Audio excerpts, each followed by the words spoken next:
2024-2025 സാമ്പത്തിക വർഷത്തിൽ സേവന മേഖലയ്ക്ക് പ്രാമുഖ്യം നൽകുന്ന കരട് ബഡ്ജറ്റ് മാന്നാർ ഗ്രാമപഞ്ചായത്തിൽ അവതരിപ്പിച്ചു. ഗ്രാമപഞ്ചായത്ത് ഹാളിൽ നടന്ന യോഗത്തിൽ ഭരണസമിതിക്ക് മുമ്പാകെ vice president Seleena Naushad budget അവതരണം നിർവഹിച്ചു.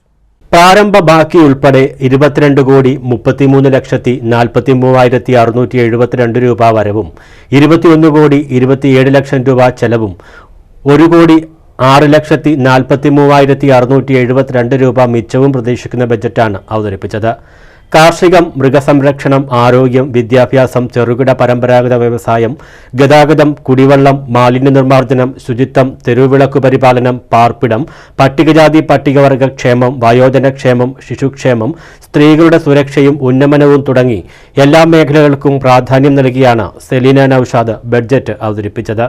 സേവന മേഖലയ്ക്ക് 6,16,90,000 രൂപയും നെൽവയലുകളിൽ വരും വർഷത്തിൽ ഒരു കാർഷിക വിപ്ലവം തന്നെ കെട്ടിപ്പടുക്കുന്നതിന് നെൽകൃഷി വികസനം, പച്ചക്കറി കൃഷി, മറ്റ് കൃഷിയിനങ്ങൾ, കന്നുകുട്ടി പരിപാലനം, മുട്ടക്കോഴി വളർത്തൽ, മൃഗാശുപത്രിയുടെ അടിസ്ഥാന സൗകര്യ വികസനവും, വനിതകൾക്ക് സ്വയം തൊഴിൽ സംരംഭം, തെരുവുനായ നിയന്ത്രണം ഉൾപ്പെടെയുള്ള ഉൽപ്പാദന മേഖലയ്ക്ക് 1,15,25,000 രൂപയും 18 വാർഡുകളിലെയും വിവിധ റോഡുകൾ, ഓടകൾ, കലുങ്കുകൾ എന്നിവയുടെ നിർമ്മാണവും അറ്റകുറ്റപ്പണികളും ഉൾപ്പെടെയുള്ള പശ്ചാത്തല മേഖലയ്ക്ക് 74,50,000 രൂപയുമാണ് ബഡ്ജറ്റിൽ ഉൾപ്പെടുത്തിയിരിക്കുന്നത്.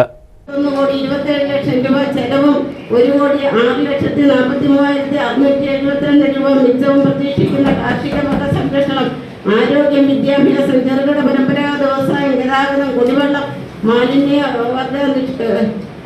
മാലിന്യ നിർമ്മാർജ്ജനം, ശുചിത്വം, തെരുവിളക്ക് പരിപാലനം, പാർപ്പിടം, പട്ടികജാതി പട്ടികവർഗ ക്ഷേമ, വയോജനക്ഷേമ, ശിശുക്ഷേമ, സ്ത്രീകളുടെ സുരക്ഷ.